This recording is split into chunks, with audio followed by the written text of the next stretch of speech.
What's up, everyone? Jason Gilbo here, taking a look at tonight's stacking options. Overall, much better pitching than last night, although we didn't see a ton of stacks really hit. Houston, one that I was high on, busted, was pretty disappointing. But moving on to tonight here, we got Toronto and Baltimore kicking things off. Jay Happ versus Dylan Bundy. Looking at some of these names here, I mean, obviously there's a lot of upside. We'll dive into Toronto first. You look at Bundy, very hit or miss. You look at his numbers against right-handed pitching last year, 3.36 WOBA allowed. Didn't give up a ton of hard ball contact, but is a fly ball pitcher, 1.60 home runs per 9 too.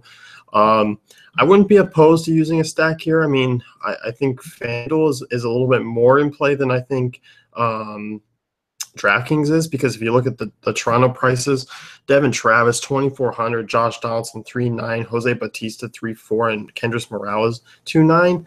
I think that's fine on FanDuel. DraftKings a little bit pricey. Travis is 4.5, Donaldson and Bautista both over 5K. Morales 4.3. So Morales is a decent price. I like him on DraftKings, but other guys, you don't get that same points per dollar return. In terms of a pay-up stack, I think I'd just rather go with Colorado over Toronto. But if you're looking to be contrarian, I mean, you can make that move on DraftKings as well. But I prefer it over on FanDuel. On the Baltimore side, Jay Happ, I mean, overperformed last year. I don't know what to make of him for this year. You still look, it's still a below average ground ball rate, 1.10 home runs per 9 as well. Around a 30% hard contact rate for right-handers. And you look at the Baltimore Orioles, I mean, Joey Rickard obviously probably going to slip up into the top of the lineup. And then you get Adam Jones, Manny Machado, Chris Davis, Mark Trumbo, Wellington Castillo. Chris Davis, not a guy that I'm looking at. But you look at the righties here. Machado hit lefties very well last year after not hitting them well previously.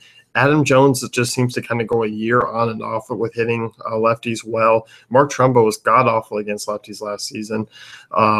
But all of a sudden, we know him from his longer career that he was fine against lefties. We target him against lefties a lot. Wellington Castillo, going to be a popular play tonight. I like his upside. He's a guy who mashes left-handers. So, as far as the stack goes, yes, the potential's here, but I would not be surprised to see a downfall again from them as far as against left-handed pitching. But if they're on against lefties this year, I mean, I'll run out a Baltimore stack tonight. I certainly will at their price tags. They're not bad. Really outside of Machado over 5K on DraftKings is everyone else is reasonably priced. On FanDuel, I mean, you got Joey Rickard, who's 2K. Mark Trumbo's 3.7, Castillo's 2.8, and Jones 3.5. So it's not bad pricing over on FanDuel for this game. I don't mind going that route, but we can kind of see some of these games going like how they did the last few days, where yes, we get some power here or there and some potential, but it's not going to be maybe one of those 10-8 games. But you can stack and hope that goes that way. It's probably going to be contrarian tonight. I don't think a lot of people are going to be really targeting that game heavily. Miami and Washington next here. Tanner Roark versus Dan Straley. Miami, I don't have any interest in as far as stacking. There's not a ton of stacking potential against Tanner Roark. Nothing that he's anything special, but he's just a guy who limits damage. You look at lefties against Dan Straley, not particularly great, more league average. He's still a fly ball pitcher, does walk a lot of guys. Didn't give up a ton of hard contact, but it's pretty average. Everything's pretty average for Straley against left-handed pitching, left-handed hitters. So I don't mind, using Eaton, Murphy, Harper. You can go that route. Trey Turner's a guy that I like a lot tonight. You look at what he's done against right-handed pitching, and you just look at Straley. I like the upside there for right-handed bats, but because all the lefties in that lineup, I'm not particularly thinking it's going to be a great stack tonight. There's some one-off power, but that's probably about it for me. Philly and Cincinnati, Brandon Finnegan versus Strud Eichhoff. This one does have weather concerns. I'm hoping this one plays in. The way postponements have gone, I mean, 2 earlier today, the one on opening day. Curious to see how this one goes, but I mean, there's a lot of potential here. There's some stacking potential for guys like Michael Franco, Michael Saunders, Tommy Joseph, Cameron Rupp. I don't mind these guys against Finnegan, who in that ballpark, I mean, a lot of home run potential, 1.83 home runs per 9. Major fly ball pitcher, gave up a 38.3% hard ball rate to righties last year. He can miss some bats. There is upside with Finnegan as well, but I'm not going to be targeting him on tonight's slate with the weather. But I just prefer targeting Finnegan more than I actually like using Finnegan, even with the Phillies. Franco showed the ability to hit righties last year. Really nice price tag for Franco on FanDuel at 3K. Tommy Joseph's bare minimum, Cameron Russ 2.4. Michael Franco is a little bit more expensive on DraftKings at 4.5, but the surrounding bats aren't. So I still think it's a reasonable stack if the weather clears up.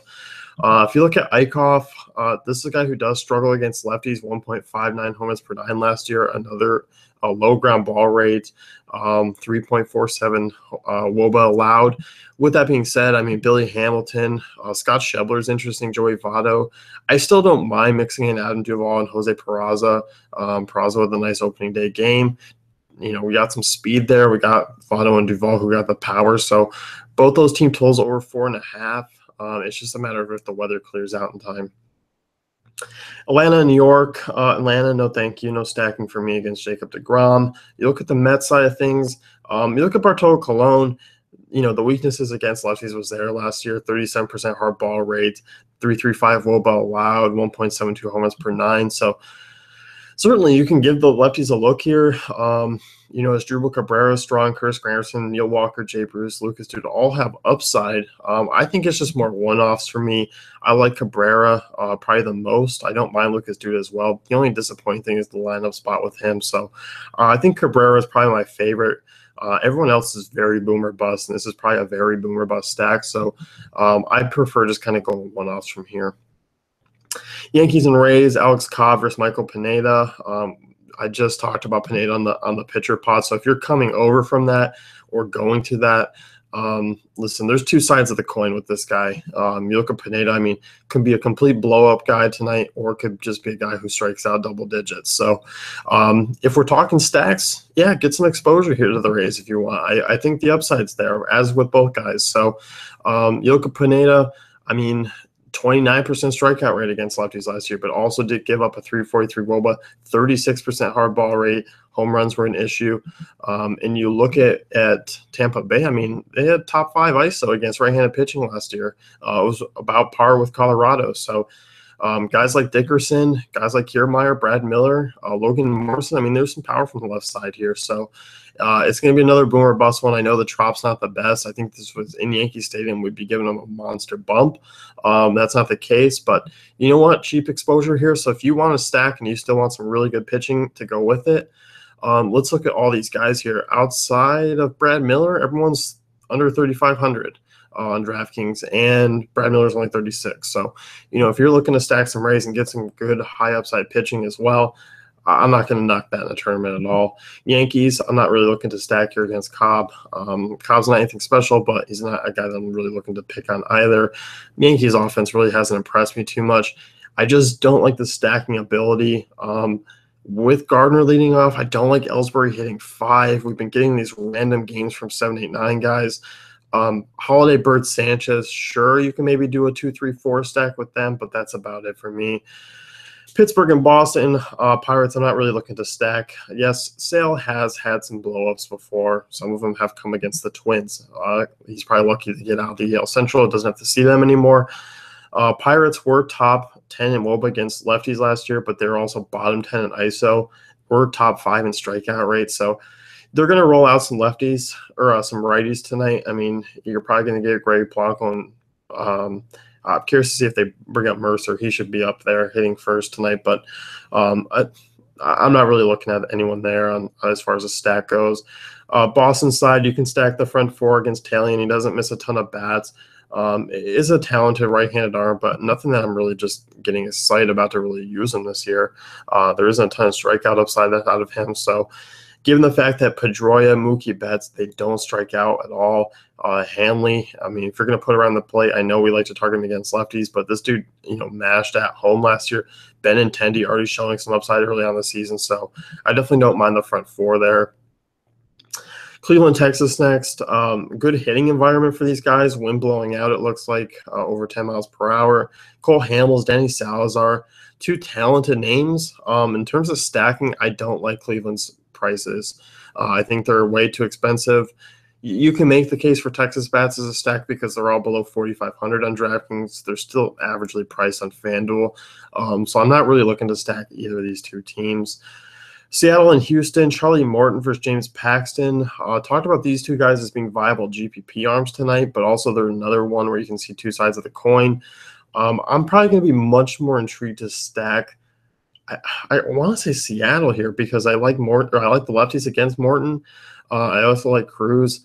So I think you can go that route as a super contrarian way, but it's not going to be anything that I'm really getting excited about. In Houston, I'm not particularly thrilled with. I mean, I do like the front four right-handed bats as a stack usually on most nights. I liked them last night.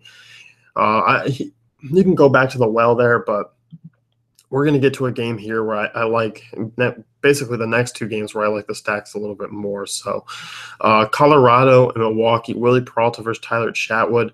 Look at Peralta, 374 WOBA to lefties. We've always targeted lefties against them. Sucks against righties as well, 357 WOBA allowed. 1 through 6, you can mix in a back half stack with Gerardo Parra and Story and Reynolds too, because we look at basically what the lineups have been doing. Blackman got going a little bit last night. Was pretty pissed to see him lay down a sack bunt. Outside of that, we've been getting pretty mediocre games from Cargill and LeMahieu. Arenado is a guy with tremendous upside. They're an expensive stack, so if you will have to pay down at pitching to get these guys in or completely punt the other positions, which there are punt options, but that's about it. So you can certainly fire away with Willie Peralta or against Willie Peralta. I recommend doing so. Tyler Chatwood, decent ground ball rate, doesn't miss a lot of bats, which is good news. I like Villar, Thames, Braun, Shaw. I think it's an intriguing front four that you can stack tonight. I'm okay with doing so. Miller Park, good hitting environment too. San Francisco, Arizona, Taijuan Walker versus Matt Moore. I like the stack against Matt Moore tonight. I like Pollock, Chris Owings, Goldschmidt, and Yasmani Tomas. You look at what they've done against lefties. I mean, Owings, a good value guy here, did carry a 350 WOBA against Southpaws last season with a 176 ISO. You look at basically everyone else. I mean, Yasmani Tomas, 460 WOBA, 326 ISO. Yeah, I mean, 424 BABIP is very high, but dude had a 47% hard ball rate against Southpaws last year. So Yasmani Tomas got some power. Pollock, Goldschmidt, I mean, if you're new to the game, they're tremendous elite options against left-handed pitching. I like the upside there in Chase Field. Vegas has this one as a very high total. And on the other side, I mean, Taijuan Walker is a guy who pretty average against lefties. Did give up some home runs, 2.13 home runs per 9, instep guys like Brandon Belt and Brandon Crawford. Walker was a reverse splits guy, 345 WOBA to righties, 1.49 home runs per 9. I just don't see Walker turning things around in Arizona. People do. I don't. You know what? I'm gonna be stacking some Giants, looking at Belt, Pence, Posey, Crawford as a 1 through 4 or a 2 through 4 there. And if Walker has a good outing, so be it. I'm still gonna play playing guys against him, especially in Chase Field. Maybe we get the upside of him on the road, but I'm not looking at tonight against the Giants team that just doesn't strike out. Angels and A's, no stacking options for me here. Padres and Dodgers, no stacking options for me on the Dodgers side, or on the Padres side, excuse me. Trevor Cahill, yes, you can work the front four again. You can also mix in back end guys like Jock Peterson, Mike Grandal. We saw that really pan out on opening day. I think it's actually going to come in a little bit chalky because Dodgers are still priced down quite a bit. But I definitely don't mind using them. You look at Cahill, average right-hander at this stage in his career at best. You look at these guys, Dodgers are going to be much better against right-handed pitching than they are against lefties. So you can definitely fire away with them for a good points per dollar value. So that's going to wrap it up here. A quick review. I love Colorado tonight. I love Boston. I love the Giants. Value stacks here. If games play in Philly and Reds, I don't mind going there for value. So the value stacks really do open up. I mean, if the weather comes, I mean, we got the Reds lineup in already. That's looking as advertised. You can get weird with the Brewers stack too as well. So there's kind of a lot going on tonight. Despite the pitching, it's just kind of a matter of what you want to do with the pitching to open up those stacks. So if you're paying up on the hill, there are value stacks. If you're paying down the hill, there's expensive stacks. So you can also check out my article. I do break down Boston, Giants, and Colorado a little bit more. And good luck tonight.